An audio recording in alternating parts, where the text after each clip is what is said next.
Recording start कर देता हूँ, है ना। चलो, लिक्विड स्टेट में बच्चों सबसे पहला डेफिनेशन जो हमें आनी चाहिए वो है इवेपोरेशन और बॉइलिंग पॉइंट के बीच में डिफरेंस, है ना। चलो, तो इवेपोरेशन और बॉइलिंग पॉइंट के बीच में डिफरेंस को सबसे पहले पढ़ेंगे। ये हमारे लिए पढ़ेगा अभिषेक। अभिषेक, इवेपोरेशन पहले पढ़ो एक एक करके और फिर बॉइलिंग। चलो। Evaporation occurs at the surface of the liquid. Evaporation, रुक जाओ रुक जाओ रुक जाओ रुक जाओ रुक जाओ, एक एक करके, है ना। इवेपोरेशन केवल सरफेस मॉलिक्यूल्स का होता है, पहली बात। दूसरी बात, It occurs spontaneously at all temperatures. ये स्पॉन्टेनियसली यानी कि खुद ब खुद होता रहता है। इवेपोरेशन मतलब लिक्विड स्टेट से गैसियस स्टेट में कन्वर्ट होना, और ये कन्वर्जन सरफेस के यानी कि ऊपर के मॉलिक्यूल्स का हमेशा होता रहता है किसी भी टेम्परेचर पे। जी आगे। It is a slow phenomenon. ये काफ़ी धीरे होता है, तभी अगर किसी तालाब के पानी को अगर आप ऑब्जर्व करो तो केवल सरफेस के मॉलिक्यूल्स लिक्विड से गैसियस स्टेट में बदलते रहते हैं, धीरे धीरे धीरे धीरे होता है। तो हम देखते हैं कि गर्मी आने तक पानी पूरा सूख जाता है। ठीक है, next. Boiling. It involves the formation of bubbles even below the surface within the bulk of the liquid. Boiling जो है ये एक बल्क फिनोमेना है, क्योंकि जब भी आप किसी भी लिक्विड को एक वेसल में डाल के नीचे से हीट करते हो या कहीं से भी उसको हीट करते हो, वही माइक्रोवेव में भी गर्म किया जा सकता है। तो जब हम ये करते हैं तो सिर्फ सरफेस के नहीं, पूरे के पूरे मॉलिक्यूल्स का टेम्परेचर बढ़ता है। टेम्परेचर बढ़ेगा और मान लो, हाँ, बेसिक बॉइलिंग की हम डेफिनेशन इसको गैस पे रख के ही सोचते हैं कि नीचे से जलाया जा रहा है।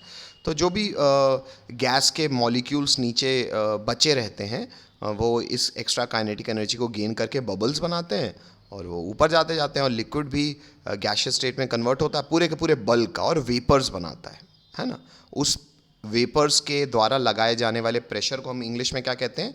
Vapour pressure. Sir vapour pressure क्या किसी भी लिक्विड का हर टेम्परेचर पे फिक्स रहेगा? बेटा, जैसे जैसे टेम्परेचर चेंज करोगे, बढ़ाते जाओगे, वेपर प्रेशर बढ़ता जाएगा। जब वो लिक्विड का वेपर का pressure which is called vapour pressure atmospheric pressure के बराबर हो जाएगा, एग्जैक्ट उस टेम्परेचर पे कहा जाएगा कि वो टेम्परेचर उस पर्टिकुलर लिक्विड के लिए उसका बॉइलिंग पॉइंट है। मतलब सर बॉइलिंग पॉइंट डिपेंड करेगा एक्सटर्नल प्रेशर पे? हाँ। तो कोई भी लिक्विड अगर अपना वेपर प्रेशर लगाता है और उसका वेपर प्रेशर अगर एक्सटर्नल एटमॉस्फेरिक प्रेशर के बराबर हो जाता है, जिस टेम्परेचर पे उसका वेपर प्रेशर बराबर हो जाए एक्सटर्नल प्रेशर के, उस टेम्परेचर को उस लिक्विड का बॉइलिंग पॉइंट बोला जाता है। ठीक है, नेक्स्ट। दूसरा पढ़ो बेटा। It is a rapid phenomenon. नहीं बेटा, दूसरा पॉइंट नहीं पढ़ा आपने, इंग्लिश पढ़ दो दूसरे पॉइंट की। Yes. It occurs only at a specific temperature at which the vapor pressure equals the imposed pressure on the liquid state at a particular temperature. बिल्कुल सही है, मतलब इम्पोज प्रेशर मतलब उस पर जो एक्सटर्नली प्रेशर लग रहा है वो। ठीक है, और ये एक रैपिड यानी कि तेज़ होने वाला फिनोमेना है। ठीक है बेटा। फिर हमने बॉइलिंग पॉइंट को डिफाइन किया है नोट 1 में। नोट 1 पढ़ो बेटा। At 1 atm pressure, boiling temperature is called normal boiling point. If pressure is 1 bar, then the boiling point is called standard boiling point. The normal boiling point of water is 100 degrees Celsius or 373 Kelvin. Its standard boiling point is 99.6 degrees Celsius or 372.6 Kelvin. 1 atm equals 1.013 bar. ठीक है, तो यहाँ पे आपको specific definition मिल रही है कि पानी के लिए तो हमें पता भी है, लेकिन क्योंकि हम इतना जानते हैं कि हर लिक्विड का वेपर प्रेशर एक्सटर्नल प्रेशर के जो बराबर होता है उसका बॉइलिंग पॉइंट कहलाता है। लेकिन सर एक्सटर्नल प्रेशर भी हम कई स्टैंडर्ड केसेस में मानते हैं 1 atm और कई स्टैंडर्ड केसेस मानते हैं 1 बार। तो सर 1 atm और 1 बार तो अलग अलग है, कितना है रिलेशन उनके बीच में? वो रिलेशनशिप आपको मैंने दिया हुआ है कि 1 atm 1.013 बार होता है, मतलब 1 atm एक्चुअली बार से बड़ा होता है। तो 1 atm के बराबर अगर फॉर इंस्टेंस आप किसी का वेपर प्रेशर कर देते हो तो वो टेम्परेचर कैसा बॉइलिंग पॉइंट कहलाता है? वो कहलाता है नॉर्मल बॉइलिंग पॉइंट। तो पानी का जब वेपर प्रेशर 1 atm के बराबर हो जाता है, वो बॉइलिंग पॉइंट पानी का कहलाएगा नॉर्मल बॉइलिंग पॉइंट, और यही हम रटे रहते हैं, जो कि होता है 100 डिग्री सेल्सियस। परंतु अगर हम ये माने कि एक्सटर्नल प्रेशर 1 बार है, तो जब पानी का वेपर प्रेशर 1 बार के बराबर हो जाएगा, वो बॉइलिंग पॉइंट उसका स्टैंडर्ड बॉइलिंग पॉइंट कहलाएगा। और स्टैंडर्ड बॉइलिंग पॉइंट पानी का कितना होता है? 99.8 डिग्री सेल्सियस। ये हमें नहीं याद रहता है, हम जनरली क्या याद रखते हैं? Normal boiling point. तो लेकिन आपको नॉर्मल और स्टैंडर्ड के बीच में डिफरेंस थ्योरेटिकली पता होना चाहिए। ये हो गई हमारी अगली बात। आगे बढ़ सकता हूँ यहाँ तक? किसी कैपिटल ए में किसी को कोई दिक्कत है? No sir. चलो आगे बढ़ते हैं बेटा। अगली डेफिनेशन में आते हैं लिक्विड स्टेट की, जो कि है सरफेस टेंशन। तो सरफेस टेंशन के बारे में सबसे पहले मैं आपको, ये फ़ोटो आप लोगों ने बनाई तो होगी, आइए इस फ़ोटो को थोड़ा सा मैं समझा दूं बेटा, फिर इसकी इंग्लिश पढ़िएगा। देखो देखो बेटा, यहाँ पे फ़ोटो से आपको ये समझाया जा रहा है कि फॉर इंस्टेंस कोई भी लिक्विड पड़ा हुआ है मेरे वेसल में, उस लिक्विड के जो सरफेस का मॉलिक्यूल होगा, सरफेस का मॉलिक्यूल मतलब सबसे ऊपर का मॉलिक्यूल, तो लेट से सबसे ऊपर का मॉलिक्यूल मैं बना देता हूँ ये, है ना, और एक मॉलिक्यूल मैं उसके बल्क में ले लेता हूँ। बल्क मतलब होंगे बहुत सारे मॉलिक्यूल, मैं तो केवल कॉमन सेंस बनाने के लिए एक सरफेस के मॉलिक्यूल और एक बल्क के मॉलिक्यूल में कंपैरिजन कर रहा हूँ। आइए वो कंपैरिजन देखें। अगर आप देखो बेटा, तो बल्क सर है तो लिक्विड, मतलब कोई भी चीज़ लिक्विड स्टेट में क्यों आएगी? क्योंकि कभी एक कॉन्स्टिट्यूएंट मॉलिक्यूल और दूसरे कॉन्स्टिट्यूएंट मॉलिक्यूल में अट्रैक्शन फोर्स ज़्यादा होगा, तब ना ये लिक्विड है। अगर कम होता तो सर ये गैस होते। मतलब सर लिक्विड के भी एक मॉलिक्यूल के इर्द गिर्द मॉलिक्यूल्स तो रहेंगे, यहाँ रहेंगे। अच्छा, तो उस पर हम थोड़ा सा, जो आपने फिजिक्स में देखा होगा फ्री बॉडी डायग्राम, हम वो फ्री बॉडी डायग्राम बना रहे हैं पहले बल्क के मॉलिक्यूल का, और ये फ्री बॉडी डायग्राम मैं यहाँ पे अलग से बना रहा हूँ। जैसे मान लो मैंने बल्क का मॉलिक्यूल बना लिया, यहाँ पे ये समझा रहा हूँ मैं कि इसके ऊपर जितना फोर्स ऑफ अट्रैक्शन मॉलिक्यूल्स के द्वारा होगा उतना ही नीचे होगा, जितना लेफ्ट में होगा उतना राइट में होगा, जितना इधर होगा, मतलब किसी भी डायरेक्शन में जो फोर्स लग रहा है उसके ऑपोजिट डायरेक्शन में भी मॉलिक्यूल्स होंगे, उनका भी फोर्स बराबर होगा। तो इसमें अगर आप फ्री बॉडी डायग्राम के हिसाब से देखो बल्क के मॉलिक्यूल में, तो इस पे एफ नेट मतलब नेट जो इसमें फोर्स लग रहा है वो क्या होगा बच्चों? जीरो। Hello, zero. और वही अगर एक सरफेस के मॉलिक्यूल को देखोगे ना, तो यहां से भी एरो करके दिखाया जा रहा है कि नीचे की तरफ तो लोग खींचेंगे, लेकिन ये तो सबसे सरफेस वाला मॉलिक्यूल है, तो ऊपर तो कोई नहीं होगा सर। तो इसीलिए जो सरफेस ऑफ लिक्विड की बात है, उसका जो मॉलिक्यूल होगा उस पर एक नेट डाउनवर्ड फोर्स लगेगा, वही लिखा हुआ है एफ नेट, नीचे की तरफ लगेगा। Hello hello, yes sir. अब बेटा ये जो नीचे की तरफ फोर्स लग रहा है पर मॉलिक्यूल, और ऐसे सरफेस में सर जितना ज़्यादा बड़ा सरफेस होगा उतने ज़्यादा सरफेस के मॉलिक्यूल होंगे, तो ये जो नीचे की तरफ फोर्स लग रहा है ना, इस नीचे की तरफ फोर्स को साइंस या केमिस्ट्री की भाषा में थ्योरेटिकली हमने डिफाइन किया, और वो डेफिनेशन है सरफेस टेंशन। आइए वो डेफिनेशन अब पढ़ें। ये फोटो सबको समझ में आती है बच्चों? बोलना पड़ेगा। ठीक है, आगे बढ़ रहा हूँ बच्चों। अब ये फोटो को समझने के लिए कुछ इंग्लिश है, जो कि हमने पॉइंट 1 2 3 4 करके बनाया है। पहला पॉइंट पढ़ेंगे बेटा सरफेस टेंशन में, अभिषेक। A molecule in the bulk of the liquid experiences equal intermolecular force from all sides. बस, जो बल्क का मॉलिक्यूल था वो हर तरफ से बराबर इंटरमॉलिक्यूलर अट्रैक्शन महसूस करेगा, इसलिए उसमें एफ नेट हमने 0 लिखा है। आगे, But for the molecule on the surface of the liquid, net attractive force is towards the interior of the liquid due to the molecules below it. बस इंटीरियर मतलब नीचे, नीचे उसके सरफेस का है तो सरफेस के नीचे ही मॉलिक्यूल्स होंगे, तो उसको इंग्लिश में मैंने इंटीरियर लिख दिया है ना। तो नीचे वालों के कारण अट्रैक्शन फोर्स रहेगा, और ड्यू टू, इंग्लिश पूरी पढ़ लेते हैं, due to intermolecular, due to molecules below it, क्योंकि जो उसके नीचे होंगे वो उसको नीचे की तरफ खींचेंगे। आगे पढ़ो। The molecules on the surface experience a net downward force and have more energy than the molecules in the bulk. अच्छा, मोर एनर्जी क्यों? सर सरफेस के मॉलिक्यूल पर ना नेट फोर्स नीचे की तरफ लग रहा है, बल्क के मॉलिक्यूल्स में तो कोई नेट फोर्स नहीं लग रहा। तो बेटा फोर्स अगर लग रहा है तो फोर्स जो भी लगेगा, फोर्स बराबर वर्क, भाई जितना फोर्स उसको नीचे मान लो खींच के भी ले आते हो तो वर्क हो जाएगा जितना फोर्स लग रहा है इनटू जितना वो नीचे आ रहा है। तो अच्छा, work is stored in the form of energy, और ये इसीलिए उनमें कुछ एक्स्ट्रा वो टेंशन में रहेंगे क्योंकि उनकी तरफ नीचे की तरफ उनको खींचा जा रहा है। Hello hello. Yes sir. तो उनकी सरफेस के में मौजूद मॉलिक्यूल्स की एनर्जी ज़्यादा होगी, वो थोड़ा डिस्टर्बेंस में रहेंगे, वो थोड़ा टेंशन महसूस करेंगे, उनको नीचे की तरफ खींचा जा रहा है। बल के मॉलिक्यूल में एनर्जी मिनिमम रहेगी क्योंकि उन पे एफ नेट ज़ीरो है। ठीक है, आगे। Surface tension is defined as the force acting per unit length perpendicular to the line drawn from the surface of the liquid. अब सर सरफेस, रुक जाओ, सरफेस पे जो मॉलिक्यूल है उस पर नेट डाउनवर्ड फोर्स तो लग रहा है। अब इसका मूल्यांकन कैसे करें?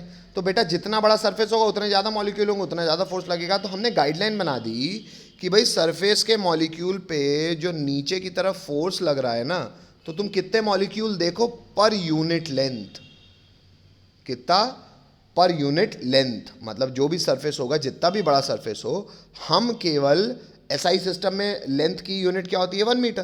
तो हम पर मीटर जितने मॉलिक्यूल्स आ रहे हैं उन पे जितना नेट डाउनवर्ड फोर्स लग रहा है उसको जोड़ के बताएंगे, और वो जो रेशियो आएगा वो कहलाएगा सरफेस टेंशन। इसको मैथमेटिकली बता रहा हूँ मैं।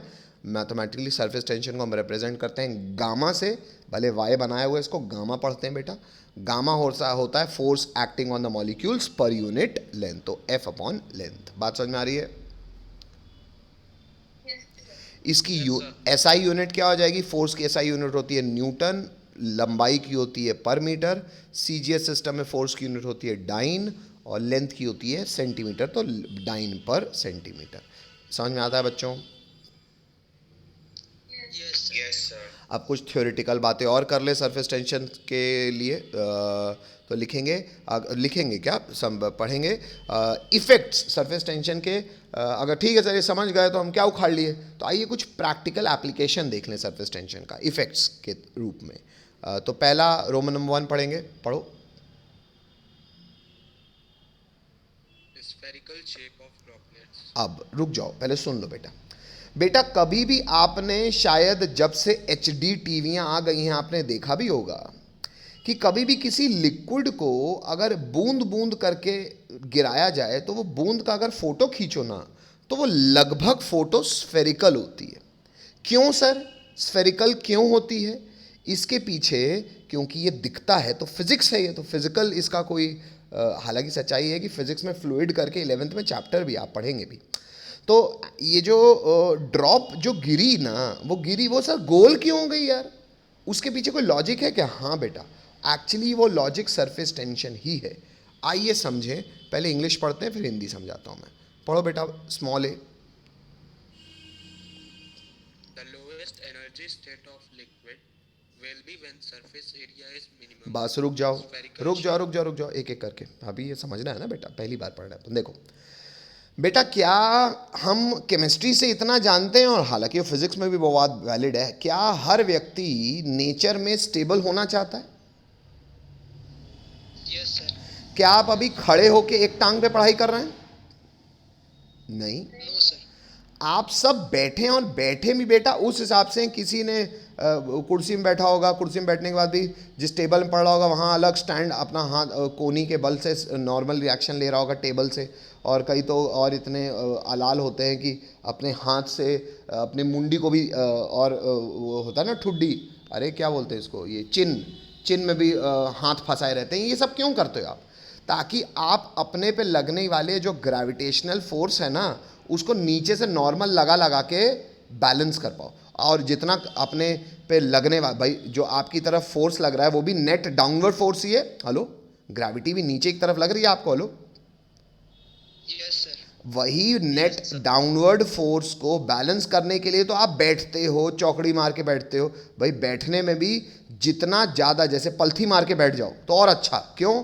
नॉर्मल रिएक्शन ज़मीन से ज़्यादा सरफेस पे मिलेगा। Hello, Yes sir. तो ये जो आप पे नेट डाउनवर्ड फोर्स लग रहा है, आप भी ये चाहते हो ना कि वो कट जाए, वो कैंसिल हो जाए, नीचे से नॉर्मल रिएक्शन इसीलिए ना चाहते हो ताकि जो ऊपर से ग्रेविटी लग रही है नीचे से नॉर्मल रिएक्शन उस फोर्स को काट दे। Hello, Yes sir. तो अगर आप ये चाहते हैं सर, तो आप भी बने तो बेटा मॉलिक्यूल से ही हैं, तो क्या मॉलिक्यूलर लेवल पे भी ये चाहत होगी? बिल्कुल होगी। अच्छा, तो हर मॉलिक्यूल चाहता है कि उस पर फोर्स मिनिमम लगे, सरफेस मॉलिक्यूल भी ये चाहेंगे, तो क्या करेंगे? आगे बढ़ो। Spherical shape satisfies this condition. रुक जाओ। अब स्फेरिकल शेप सर ये कंडीशन कैसे सेटिस्फाई कर रहा है? देखो बेटा, भाई मान लो तुमने एक लिक्विड को बूंद के रूप में फ्री फॉल कराया, यानी कि बहाया, किसी भी लिक्विड को आपने थोड़ा थोड़ा करके बहाया, तो थोड़ा थोड़ा करके बूंद बूंद करके गिरेगा।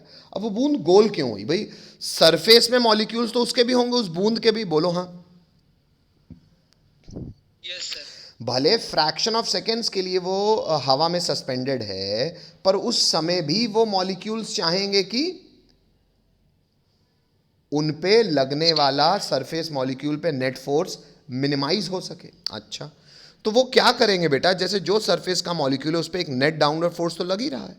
अगर ये नेट डाउनवर्ड फोर्स किसी दूसरे नेट डाउनवर्ड फोर्स से कैंसिल हो जाए, ये कंडीशन कब लग सकती है सर? जब एक मॉलिक्यूल जिस पे नीचे की तरफ फोर्स लग रहा है, ये मान लो ये मॉलिक्यूल इस पे नीचे तरफ, इसको एक और मॉलिक्यूल मिल जाए उसका भी नीचे की तरफ फोर्स लगे, तो सर उस मॉलिक्यूल के लिए तो लगभग ऐसी कंडीशन आई ना कि एक लाइन अगर उसकी ऐसे जा रही है तो एक उसको ऐसा भी फोर्स मिल गया। हेलो? Yes, sir. तो एक्चुअली स्फेरिकल शेप इस कंडीशन को लगभग सेटिस्फाई करने की कोशिश करता है कि वो सरफेस का मॉलिक्यूल पे नेट फोर्स घटता जाए। हेलो? Yes, yes. अच्छा, आगे पढ़ो बेटा। That is why mercury drops are spherical in shape. अब मरकरी ड्रॉप्स इसलिए यहाँ पे अलग से लिखा गया है बेटा कि जब ये एनसीईआरटी बनी करा करती थी तब लोगों ने एचडी चैनल या ऐसा कैमरा नहीं देखा था ना, डीएसएलआर टाइप्स। तो ये जब पहले, बहुत पहले सब ये सब रिसर्चेस हो रही थी, तो मरकरी एक ऐसा लिक्विड है जो बहुत आसानी से दिखता भी है ना? तो मरकरी के ड्रॉपलेट्स को अगर आप देखो तो वाकई में वो गोल दिखते भी हैं, और उन्हें ऑब्जर्व करना ज़्यादा, कोई डीएसएलआर कैमरे की आवश्यकता भी नहीं पड़ेगी, आप ऐसे कर भी सकते हो। इसलिए मरकरी एक ऐसा लिक्विड है जो आसानी से सबको दिखता था कि भाई उसका ड्रॉपलेट जब गिराया जाए तो स्फेरिकल शेप का होता है। ये पहला इफेक्ट हो गया बेटा सरफेस टेंशन का। आगे बढ़ सकता हूँ? हजम होता है? सरफेस टेंशन का और इफेक्ट देखेंगे। दूसरा पढ़ो बेटा। Sharp glass edges are heated for making them smooth. On heating, the glass melts and the surface of the liquid tends to take the rounded shape of the edges, which makes the edges smooth. This is fire polishing of the glass. बस अब देखो बेटा, आप सबने बच्चों, अगर आपने कभी भी टेबल टॉप देखा होगा, कांच का बना हुआ टेबल का जो टॉप होता है, अगर आपने कभी भी कांच का देखा, कहीं भी देखा होगा, या आपने घर के शीशे ही देखे होंगे, वो वाले शीशे जो सीधा सीधा आजकल आते हैं ना, वो नट्स, सुंदर सुंदर नट्स होते हैं, उनमें शीशे सीधे दीवार पे चिपका दिए जाते हैं। तो कभी भी आपने अगर ऐसा देखा हो तो आपने ये ऑब्ज़र्व ज़रूर किया होगा कि सर देखो, जो मान लो ये टेबल टॉप है मेरा। अब कांच, अगर आपको पता हो नहीं पता हो तो मैं बता दूं बेटा, कांच को ना हम कभी साइंस की भाषा में सुपर कूल्ड लिक्विड भी कहते हैं।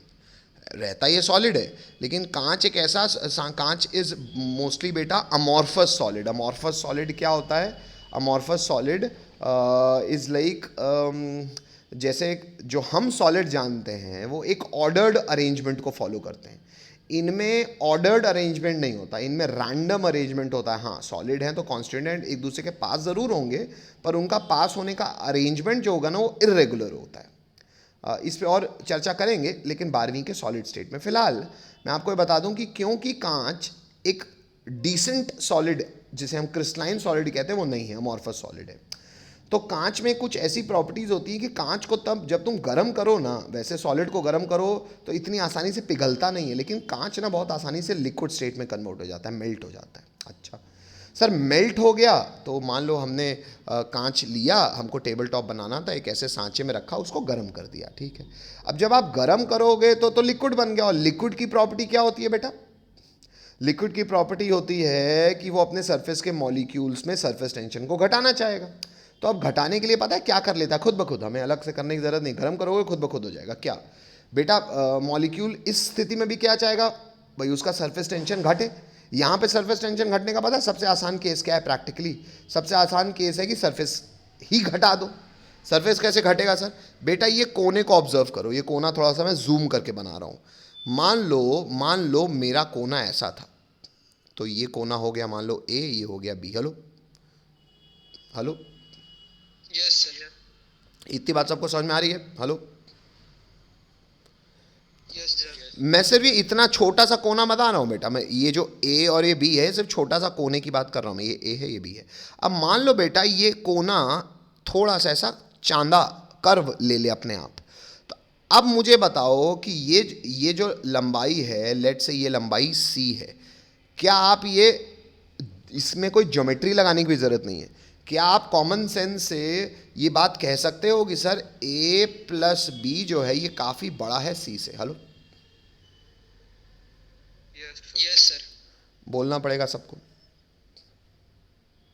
Yes sir. इसीलिए जो कांच होता है ना बेटा, कांच को अगर गर्म करो कभी भी तो अपने आप आपको करने की ज़रूरत नहीं है, अपने आप उसके जो कोने होते हैं ना वो ऐसे कर्व्ड हो जाते हैं, चांदा बन जाता है। चांदा बनने से क्या होता है सर? चांदा बनने से होगा कि शार्प एजेस बचेंगे, नहीं तो कम से कम आपको पता चला आप टेबल में खा रहे हो और अपना कट गया, तो उसकी जो बाकी भी आप कोने देखते होगे ना वो अपने आप बड़े स्मूथ और गोल गोल हो जाते हैं। तो करने की ज़रूरत नहीं पड़ती, वो अपने आप ऐसा कर्व्ड शेप ले लेता है। क्यों? क्योंकि कर्व्ड शेप लेने से सरफेस एरिया घट जाता है। हेलो, सरफेस एरिया घटेगा तो सरफेस के मॉलिक्यूल्स भी घट गए। Hello, yes sir. पहले जो मॉलिक्यूल और सरफेस के मॉलिक्यूल घटे तो by the way surface tension घट गया। Hello, yes sir. क्या लिक्विड के लिए फायदे की सौदा है? हाँ, ये फायदे का सौदा है।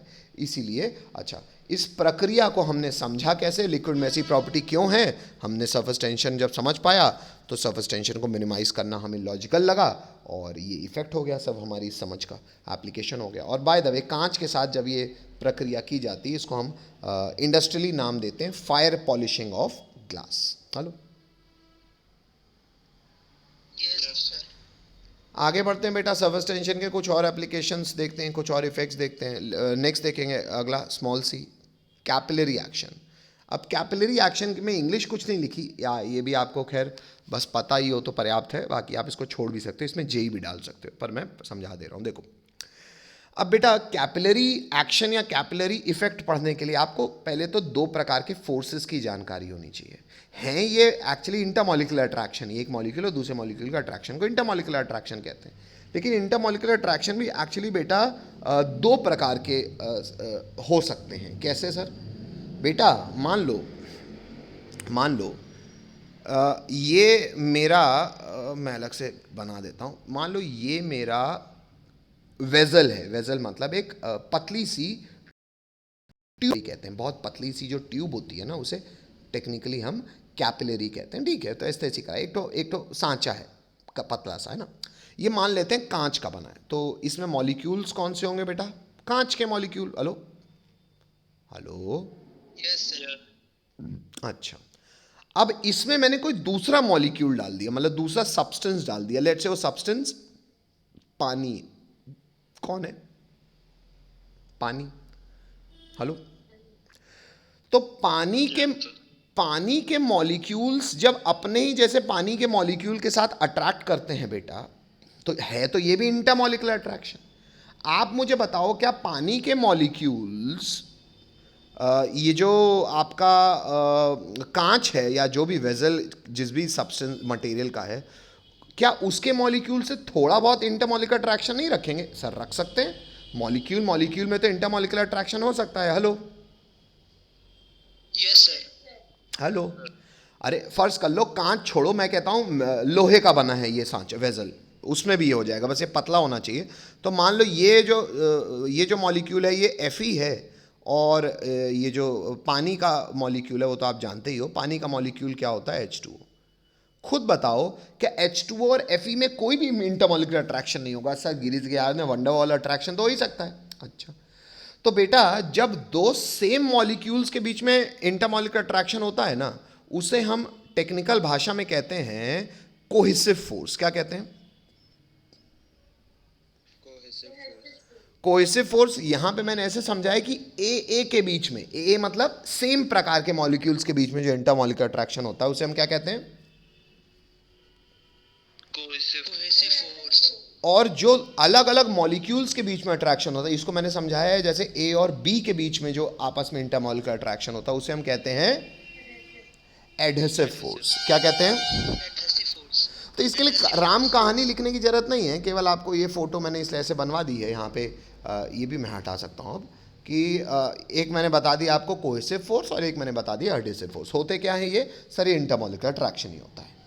सर ये कुछ भी हो सकता है, ये डाइपोल डाइपोल अट्रैक्शन हो सकता है, वो तो डिपेंड करता है दो मॉलिक्यूल कैसे हैं।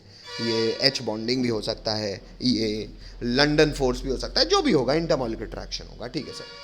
अगर दो अलग अलग मॉलिक्यूल्स के बीच का इंटरमॉलिक्यूलर अट्रैक्शन है तो क्या कहलाएगा बच्चों? जोर से बोलो। Adhesive force. और दो सेम मॉलिक्यूल्स के बीच में जो इंटरमॉलिक्यूलर अट्रैक्शन होता है वो क्या कहलाता है? Cohesive force. तो अब हमने इंटरमॉलिक्यूलर अट्रैक्शन आपको दो प्रकार के बता दिया। अच्छा, अब ये बताओ बेटा, अगर कोई बहुत अच्छा, ये कैपिलरी एक्शन मतलब किसी भी वेजल में आपने कोई भी सब्सटेंस, कोई भी लिक्विड डाला है, ये आपको एक्चुअली देखने को ऑब्जर्व तब कर पाओगे जब वो जो वेजल है ना वो बहुत पतली हो, और बहुत पतली वेजल को हम कहते हैं कैपिलरी ट्यूब। कैपिलरी। अच्छा, और कैपिलरी में आप ये अपनी आंखों से भी ऑब्जर्व कर सकते हो। क्या कभी भी कैपिलरी यानी कि बहुत पतली ट्यूब में कोई लिक्विड पड़ा होता है ना बेटा, तो उसका जो ये सरफेस होता है ना, ये जो चांदा होता है ना, ये सरफेस ना एक्चुअली सीधा नहीं रहता। ये कभी भी सरफेस सीधा नहीं रहता। ये कई बार ऐसा अंदर की तरफ कॉन्वेक्स्ड रहता है, या कई बार ऐसे उठा हुआ कॉनकेव्ड रहता है। Hello hello. अच्छा, ये क्यों होता है सर? ये फिजिकली सर देखने को मिलता है तो फिजिक्स तो समझाई जा सकती है सर, वो तो फिजिकल है, सामने दिख रहा है। हाँ सर, ये भी समझा जा सकता है, और इसके भी समझने का जरिया सरफेस टेंशन ही है। आइए देखें कैसे। देखो बेटा, आप ये समझो कि अगर मान के चलते हैं हम, ये केस आपको पता होना चाहिए, जैसे पानी के केस में ये कंडीशन होती है। क्या कंडीशन होती है? पानी के केस में बेटा एडहेसिव फोर्स ज्यादा होता है कोहेसिव फोर्स से। दिख रहा है? AF greater than CF। Hello,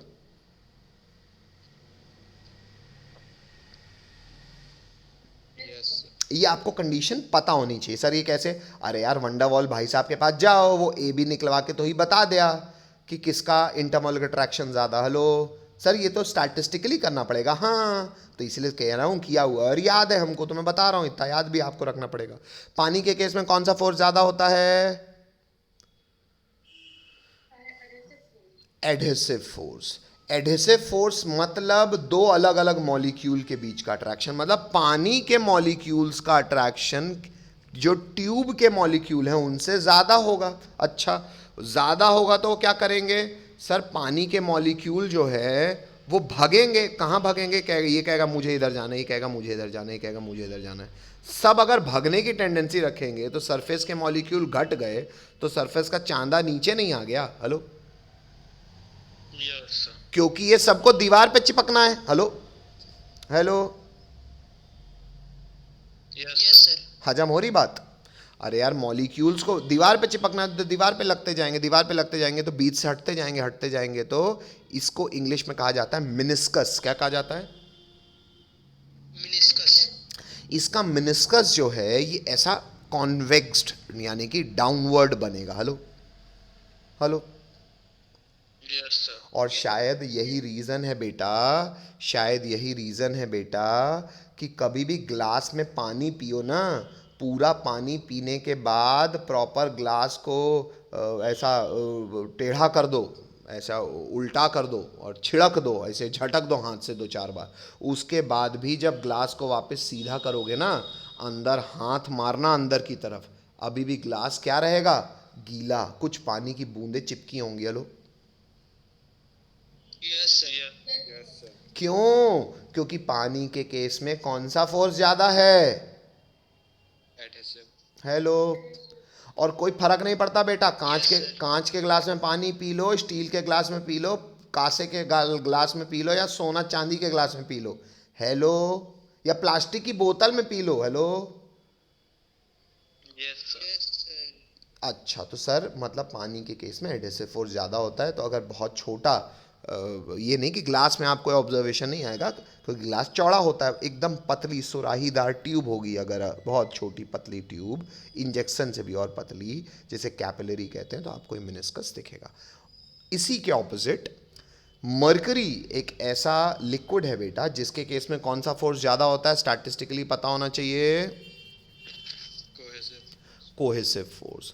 तो मर्करी के मॉलिक्यूल आपस में चिपकना चाहेंगे, आपस में चिपकना चाहेंगे तो ये दीवार से भागेंगे। तो मान लो ये दीवार में रहा, ये लिक्विड कहेगा अरे हम ही इधर आए का है, ये कहेगा हम ही इधर आए का है, ये कहेगा हम ही इधर आए का है। तो जो लिक्विड एक दूसरे के ऊपर चढ़ते जाएंगे तो यहाँ से घटते जाएंगे। Hello, yes sir. बोलना पड़ेगा। Yes sir. Sir meeting and होने वाली। बस बेटा, तो आपको शायद ये भी समझ में आ गया। तभी मरकरी को कभी भी बेटा, अगर आप जैसे पुराने वो भी देखो, अगर थर्मामीटर बोल रहा हूँ, वो बीपी नापने वाला, वो जो फुचुर फुचुर करके बॉल दबाते हैं ना, तो वो जो मरकरी ऊपर जाती है, जब नीचे आती है तो ये नहीं कि आधी अधूरी ऊपर चिपक गई ना, वो पूरी खट्ट से नीचे आती, क्योंकि वो चिपकता नहीं है। क्यों? क्योंकि उसके केस में कोहेसिव फोर्स ज़्यादा है, एडेसिव पे। बात समझ में आती है लोग? Yes sir. चलो बेटा, मीटिंग आईडी फिर से भेजना बच्चों, फिर से ये capital B viscosity, sorry capital B surface tension, यहीं से समाप्त होता है। अब नेक्स्ट आता है विस्कोसिटी। ये एक डेफिनेशन है जो आपको पता होनी चाहिए, लिक्विड स्टेट के लिए ये डेफिनेशन थ्योरेटिकली बड़ी फेमस है। तो विस्कोसिटी पढ़ते हैं जी, अभिषेक। Viscosity is a measure of resistance to flow which arises due to internal friction between layers of fluid as they slip past one another while liquid flows. बस Strong intermolecular बस बस बेटा, अच्छा चलो पढ़ दो एक बार। Strong intermolecular forces between molecules hold them together and resist movement of layers past one another. अब सर इंग्लिश तो बहुत तेज है, समझ में कुछ नहीं आई। आइए पहले मैं आपको मैथमेटिकली थोड़ा सा ये कहानी को समझा दूं, और फिर आपको हिंदी बोल के इंग्लिश को समझाने की कोशिश करूं। देखो बेटा, अब एक्चुअली होता ये है बेटा कि हमने हालांकि ये देखा भी है, जो भी व्हाट इज एक्चुअली बेटा, फ्लूइड होता क्या है? फ्लूइड ज़रूरी नहीं है लिक्विड हो बेटा। फ्लूइड का एक्चुअल मतलब होता है anything which has a tendency to flow. Actually हवा भी बह सकती है और लिक्विड भी बह सकता है। अच्छा, ये जो बहाव है ना बेटा, ये बहाव शायद हमको समुद्र के केस में तो दिखता भी है कि जब ये फ्लो है तो हमको दिखता भी, हमने लहरें देखी भी हैं। अच्छा, हालांकि समुद्र की लहरों के पीछे तो मून के अट्रैक्शन की कहानी है, लेकिन तो वहाँ पे जाते हैं, लेकिन वहाँ वो छोड़ते हैं।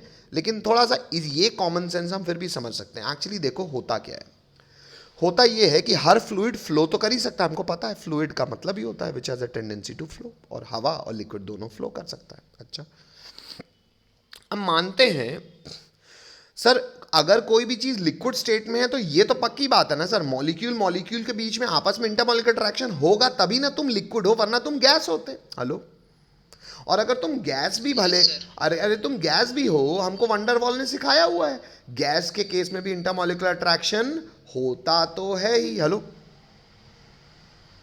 Yes sir. अच्छा, अब जब कोई भी लिक्विड है जो वो फ्लो करता है ना बेटा, तो उसका फ्लो पूरे बल्क का नहीं होता। कैसे होता है? लेयर बाय लेयर होता है। कैसे सर? देखो बेटा, जैसे मान लेता हूं मैं ये 3 लेयर ऑफ लिक्विड्स मान रहा हूं मैं, लेयर 1, लेयर 2, लेयर 3। अगर आप इसको एक्सपेरिमेंटली वॉच करें तो आप ये देख पाएंगे कि मान लेते हैं जो बीच वाली लेयर है, लेट से उसकी वेलोसिटी है u। क्या है? तो उसके जो नीचे वाला लेयर होगी ना, उसकी वेलोसिटी कुछ कम होगी। कुछ कम मतलब हमारे लिए सर मैथमेटिकली हमको पता है बहुत थोड़े से चेंज को हम डी डिफरेंशिएशन से रिप्रेजेंट करते हैं। तो मैंने कहा कुछ कम होगी तो माइनस डी यू, और ऊपर वाली की कुछ ज़्यादा होगी तो प्लस डी यू। सर अब कम क्यों होगी नीचे वाले की और ऊपर वाले की ज़्यादा क्यों होगी? फर्ज करो बेटा समुद्र में पानी है और पानी ऑब्वियसली फ्लो कर सकता है सर, ठीक है। ये जो पानी का फ्लो है ना बेटा, ये फ्लो जो है ये लेयर बाय लेयर होता है। क्यों? इसलिए क्योंकि जो सबसे नीचे वाली लेयर होगी उसके नीचे क्या है? जमीन। और जमीन और पानी के बीच में जो इंटरमॉलिक्यूलर अट्रैक्शन होगा, जमीन तो रुकी हुई है तो वो ज्यादा तेजी से इस लेयर को खींचेगी। Hello, yes sir. अच्छा, लेकिन ये नीचे वाली लेयर जो जमीन से जुड़ी हुई थी, जमीन के मॉलिक्यूल से अट्रैक्टेड थी, इसके जस्ट ऊपर वाली लेयर तो इस मॉलिक्यूल्स इस लेयर से अट्रैक्टेड है। अच्छा, तो ये लेयर इसको खींचेगी, पर क्या इसके खींचने की ताकत जमीन जितनी होगी कि उससे कम होगी? उससे कम होगी। अच्छा, लेकिन फिर भी ऊपर वाली लेयर थोड़ी मूव कर रही है। उसके ऊपर वाली लेयर को अगर वॉच करोगे तो वो लेयर जब अपने ऊपर वाली लेयर को रोकेगी तो वो इंटरमॉलिक्यूलर अट्रैक्शन और कम होगा कि ज्यादा होगा? और कम होगा। लो, यस सर। तो बेटा नीचे वाली की स्पीड सबसे कम, ऊपर वाले की उससे ज्यादा, ऊपर वाले की उससे ज्यादा, ऐसे धीरे धीरे करके बढ़ती जाएगी बढ़ती जाएगी। तो जो सबसे ऊपर वाली होगी वो बहुत तेज स्पीड से भागेगी, हमको दिखता भी है सर। लहर ऊपर की उसमें आती, पूरे समुद्र में लहर थोड़ी आती। Hello, yes sir. लेकिन मूव बेटा सारा पानी करता है, लेकिन कैसे? मूवमेंट लेयर बाय लेयर होता है। और क्यों लेयर बाय लेयर होता है? क्योंकि एक लेयर दूसरे लेयर को ऑब्वियस सी बात है इंटरमॉलिक्यूलर अट्रैक्शन से अट्रैक्ट करेगी। अगर तू बह रहा है और मैं तुझे अट्रैक्ट करके रोक रहा हूं तो कायदे से मैं तेरे लिए फ्रिक्शन ना हूं। Hello, yes sir. तो यही फोर्स को हम, ये जो दो लेयर के बीच में अट्रैक्शन फोर्स के कारण नीचे वाली लेयर ऊपर वाली लेयर को बहने से रोकती है, यानी कि फ्रिक्शनल फोर्स लगाती है। इस फ्रिक्शनल फोर्स को हम एक डेफिनेशन से समझते और पढ़ते हैं। वो डेफिनेशन को हमने नाम दिया है विस्कोसिटी। Hello hello, yes. पीछे की इंग्लिश एक बार अभिषेक फिर से पढ़ दो। Viscosity is a measure of resistance to flow which arises due to internal friction between layers of fluid as they slip past one another. As they slip past one another मतलब एक दूसरे के ऊपर जब ये मूव करते हैं। Hello, Yes. Yes. Next. Strong intermolecular forces between molecules hold them together and resist movement of layers past one another. बात अब इंग्लिश समझ में आती है बच्चों? Hello, Yes sir. अब सर ये विस्कोसिटी जब निकाली गई तो इसका कुछ स्टैटिस्टिकल मैथमेटिकल मॉडलिंग भी की गई। हाँ बेटा, की गई। आइए उस मॉडलिंग को ही मैं इस डायग्राम से समझाऊं। इतनी बात मैं कर चुका हूं, बीच वाली को मैं यू मान रहा हूं, नीचे वाली को थोड़ा कम, ऊपर वाली को थोड़ा ज़्यादा। हर लेयर के बीच का डिस्टेंस मैं मान रहा हूं डी, और आप समझ ही सकते हो सर, जितना ज़्यादा इसका सरफेस एरिया लोगे उतने ज़्यादा मॉलिक्यूल्स होंगे, उतना ज़्यादा अट्रैक्शन फोर्स होगा। तो इसका क्रॉस सरफेस एरिया जो है, तो एरिया ऑफ प्लेन मैंने ले लिया ए। हेलो, कितना ले लिया एरिया? A. अरे क्योंकि जितना ज़्यादा एरिया मानोगे उतने ज़्यादा मॉलिक्यूल आएंगे, जितना ज़्यादा मॉलिक्यूल आएंगे उतना ज़्यादा इंटरमॉलिक्यूलर अट्रैक्शन होगा। तो हमको अगर डिफाइन करना है तो एक सैंपल साइज लेना पड़ेगा ना, तो उस सैंपल साइज का मैंने क्रॉस सेक्शनल एरिया लिया A. Hello hello, Yes sir. चलो आइए मैथमेटिकल बॉन्डिंग करें जी। इंग्लिश अभिषेक पढ़ो। It is if the velocity of the layer at a distance dz is changed by a value du, then velocity gradient is given by du by dz. अच्छा, एक थोड़ा सा बेटा यहाँ पे, एक्चुअली यहाँ पे फोटो में नहीं दिख रहा है, सब लोग सुधार कर देना बेटा। या खैर इस बच्चे ने लिखा है भी शायद अच्छे से दिख नहीं रहा है, फिर भी मैं बता देता हूँ। आपने अपने कॉपी में तो लिखा ही होगा, ये माइनस डी और ऊपर प्लस डी है। ये जो डिस्टेंस है ना बेटा दो लेयर के बीच में, इसको मैं बोल रहा हूँ डी जेड। क्या बोल रहा हूँ डिस्टेंस को? dz. सुधार लो बेटा, आपने डी डी लिखा हुआ है कि डी जेड लिखा है?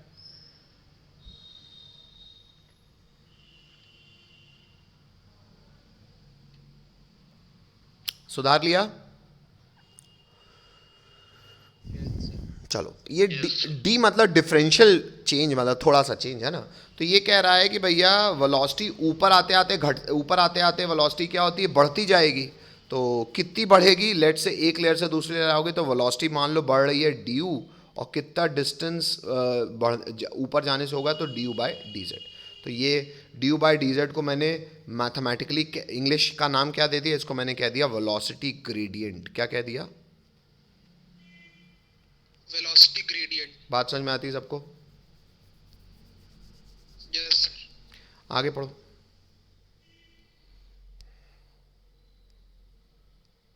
Force is required to the area of contact of layers velocity gradient that is F directly proportional to A. अच्छा, अब कह रहा है फोर्स इज रिक्वायर्ड, हाँ रुक जाओ, force is required to the area of contact of layers, बस बेटा, contact of layers of velocity gradient. ये जो वेलोसिटी ग्रेडियंट जिनके बीच में बढ़ रहा है उनमें जो फोर्स ऑफ अट्रैक्शन लगेगा वो लेट से क्रॉस सेक्शनल एरिया उसका ए है, तो वो जो फोर्स होगा, ये स्टैटिस्टिकल डेफिनेशन है बेटा, ये डिराइव्ड नहीं है।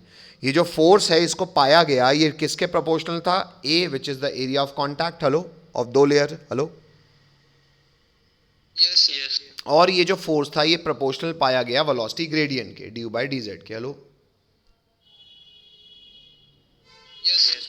तो हमने इसको कंबाइन कर दिया तो फोर्स प्रोपोर्शनल आ गया ए ड्यू बाय डी जेड के, इक्वल टू लगाया, प्रोपोर्शनैलिटी साइन हटा के इक्वल टू कर दिया, तो कांस्टेंट ऑफ प्रोपोर्शनैलिटी आ गया, जिसको मैं ऐसे एन बना के, एन का डंडी नीचे से खींचा हुआ है, इसको हम कहते हैं ईटा। क्या कहते हैं? ईटा। हाँ, वो जो हमारा ईटा होता है ना, ईटा है ना, वैसा याद करने के लिए ईटा, इसको एक्चुअली हम ईटा कहते हैं, है ना। तो ये ड्यू, अच्छा ये फालतू है बेटा, ये लिखने की आपको फिलहाल यहाँ पे ज़रूरत नहीं थी।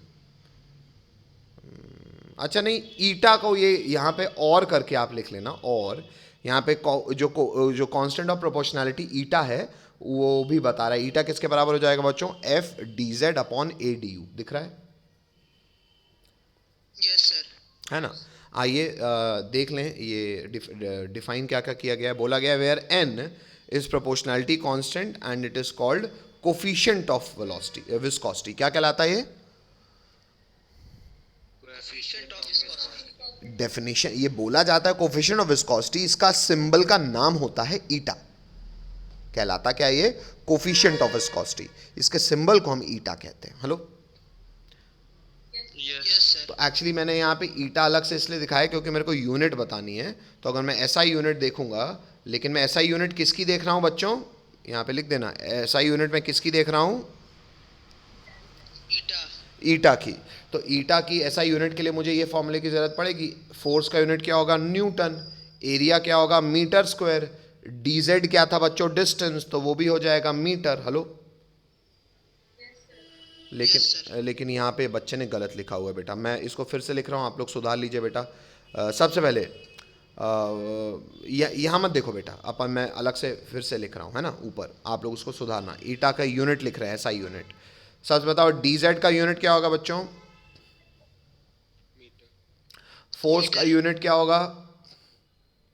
न्यूटन। डी क्या होता है? वेलोसिटी माना था आपने, जो बढ़ रही है घट रही है, छोटी सी velocity change, D hello. Yes sir. Velocity की यूनिट क्या होती है? मीटर पर second, hello second. Into. Area की यूनिट क्या होगी बच्चों? Metre square. Metre square. तो बेटा ये मीटर और ये मीटर कट गया, और इसको सॉल्व करोगे तो क्या आएगा? न्यूटन, ऊपर आ जाएगा second per metre square, hello. Yes sir.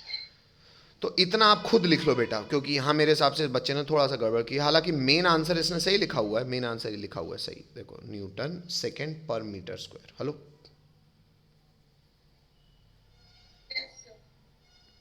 ये बस सुधार कर दो बेटा, ऐसा यूनिट ऑफ ईटा कर दो, और पहले ये लिख के फिर आंसर आप यही लिख लीजिए, Newton second per metre square. चलो सबका हो गया, आगे बढ़ जाऊं?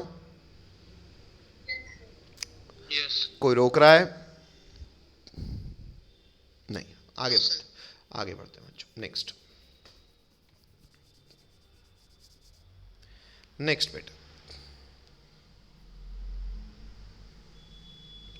अच्छा नेक्स्ट, अब ईटा का ही यूनिट हम सीजीएस सिस्टम में देख रहे हैं। तो इन सीजीएस सिस्टम तो लिखेंगे in CGS system the unit of viscosity is, अच्छा सीजीएस सिस्टम में जो यूनिट जो भी आएगी अभी देख लेंगे हम क्या आएगी एमएलटी सिस्टम में, या एमएलटी सिस्टम में नहीं, नॉर्मल जो उनके यूनिट्स है उसी टर्म्स में देख लेंगे सीजीएस सिस्टम में। बस आपको फैक्चुअली फैक्ट है ये पता होना चाहिए, जिस व्यक्ति ने ये सब काम किया होगा उसके नाम से सम्मानित है। तो सीजीएस सिस्टम की यूनिट को हम क्या कहते हैं? पॉइस। अब पॉइस एसआई सिस्टम के किसके बराबर है? तो आओ पहले हम सीजीएस सिस्टम निकाल लें।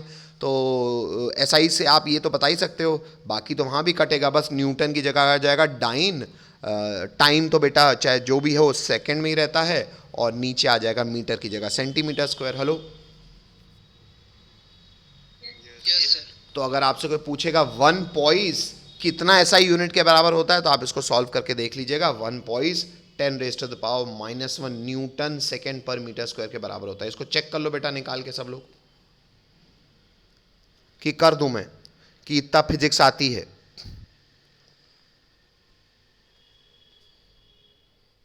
अरे सीजीएस की जो यूनिट है वो एसआई के जब इक्वेट करोगे तो कितना सीजीएस यूनिट एसआई यूनिट से जब बराबर करोगे तो क्या आएगा? मल्टीप्लायर। तो कह रहा है मल्टीप्लायर आएगा 10⁻⁻1। चेक करो ये कि मैं करा के दूं, जल्दी बोलो,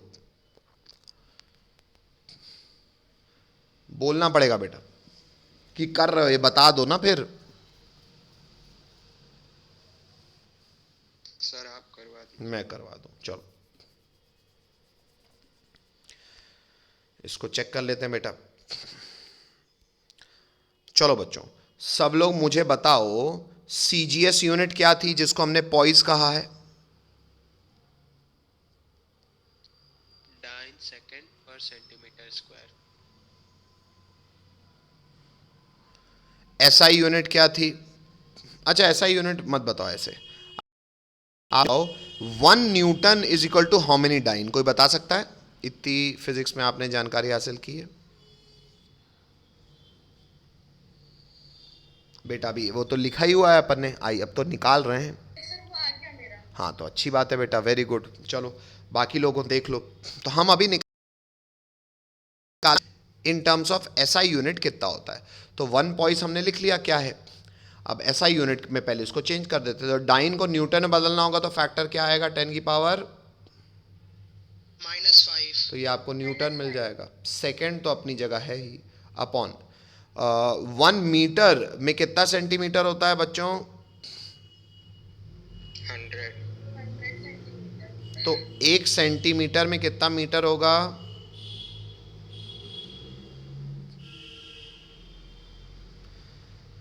अरे बोलो 1 सेंटीमीटर में कितना मीटर होगा? 10⁻⁻²।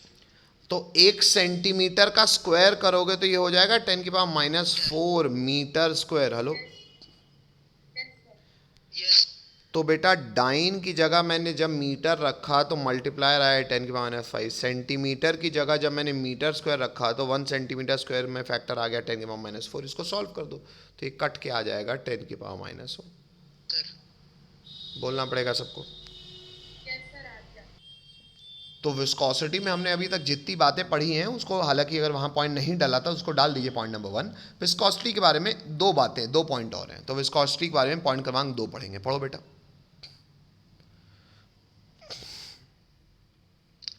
Glass is extremely viscous fluid. It is so viscous that many of its properties resemble solids. However, property of flow of glass can be experienced by measuring the thickness of window panes of old buildings. These become thicker at the bottom than at the top. अब पहले हिंदी में बता दो इस बात को, बहुत famous बात है बेटा। एक्चुअली जो ग्लास कांच होता है, मैंने आपको बोला भी था, कांच भले सॉलिड होता है लेकिन उसको हम उसको रिगार्ड करते हैं as a extremely viscous liquid. अब अगर कोई लिक्विड की विस्कोसिटी बहुत ज़्यादा हुई बेटा तो वो एक लेयर और दूसरी लेयर के बीच में इतना ज़्यादा अट्रैक्शन फोर्स और फ्रिक्शन फोर्स रखेगा कि वो लगभग सॉलिड हो जाएगा। तो ग्लास ऐसा ही एक्सट्रीमली विस्कस लिक्विड है। अच्छा सर वो लिक्विड है ये क्यों कह रहे हो? ये इसलिए कह रहे हैं कि भले तुमको छूने में कांच सॉलिड लगता हो, लेकिन तुम उसकी विस्कोसिटी होने से उसके लिक्विड होने का प्रमाण ऐसे प्रैक्टिकल लाइफ में भी देख सकते हो कि सबसे ज़्यादा तो आप ट्रेनों की अगर शीशे देखें तो ट्रेनों के शीशे बेटा नीचे से ना ज़्यादा चौड़े होते हैं और ऊपर से पतले होते हैं। कभी ऑब्जर्व किया है? Yes sir. होता ऐसा इसलिए बेटा क्योंकि उस वो भी एक liquid, viscous liquid, extremely viscous liquid की तरह है, और क्योंकि ग्रेविटी एक्ट करती रहेगी करती रहेगी करती रहेगी करती रहेगी, वो तो नीचे तरफ बह के ज़्यादा बढ़ता जाएगा बढ़ता जाएगा बढ़ता जाएगा। कैसे? अरे सर, जब धूप आएगी मई वई के मौसम में कांच पे पड़ेगी तो धीरे धीरे धीरे धीरे करके वो नीचे की तरफ ज़्यादा सेटल होता जाएगा और नीचे वो थिक होता जाएगा। तो ये नई जगह नहीं, वही वो यहाँ पे भी लिख रहा है, ओल्ड बिल्डिंग्स में आप ऐसा देखोगे, एक दिन में नहीं होता ये, कि नीचे का जो पोर्शन होता है वो थिकर होता है। Hello sir. Hello, yes. this explains that glass, although to prima facie it seems to be a solid, but it is actually an extremely viscous liquid. Hello. Sir. Yes. Next, आखिरी point पढ़ दो अभिषेक। Viscosity of liquids decreases as the temperature rises because at high temperature molecules have high kinetic energy and can overcome the intermolecular forces. अब यहाँ पे बोला जा रहा है कि जो भी लिक्विड की विस्कोसिटी होती है वो डिक्रीज करेगी एज द टेम्परेचर राइजेस। क्यों सर? विस्कोसिटी है क्या? अरे यार, विस्कोसिटी तो सर एक लेयर, एक लिक्विड की लेयर और दूसरे लिक्विड की लेयर के बीच का अट्रैक्शन फोर्स है। अट्रैक्शन फोर्स को हम जनरली कैसे दिखाते हैं बच्चों? ऐसे बारिश के रूप में। Hello sir. तो अगर एक लेयर दूसरी लेयर को अट्रैक्ट कर रही है तो वो तो बहने से रोक रही है ना, यही ना विस्कोसिटी है, फ्रिक्शनल फोर्स है। Hello, yes sir. कहता है जैसे जैसे तुम टेम्परेचर बढ़ाओगे दोनों लेयर्स के मॉलिक्यूल की काइनेटिक एनर्जी बढ़ेगी, और काइनेटिक एनर्जी बढ़ेगी तो वो इस बंधन को तोड़ते जाएंगे ना। Hello, yes sir. तो वही कह रहा है कि जैसे जैसे तुम टेम्परेचर बढ़ाओगे, राइज करोगे, विस्कोसिटी घटती जाएगी। गलत है क्या? No sir. और जब बहुत टेम्परेचर बढ़ा दोगे, हाई टेम्परेचर पे ले आओगे, तो काइनेटिक एनर्जी इतनी ज़्यादा हाई हो जाएगी कि आपस में जो भी रिश्तेदारी है वो तोड़ देंगे और वो लिक्विड हो सकता है गैस होने की क्षमता में आ जाए। Hello, yes sir. बात समझ में आती है? बोलना पड़ेगा। Yes sir. चलो बच्चों, तो यहाँ से हमारा स्टेट्स ऑफ मैटर समाप्त होता है बेटा।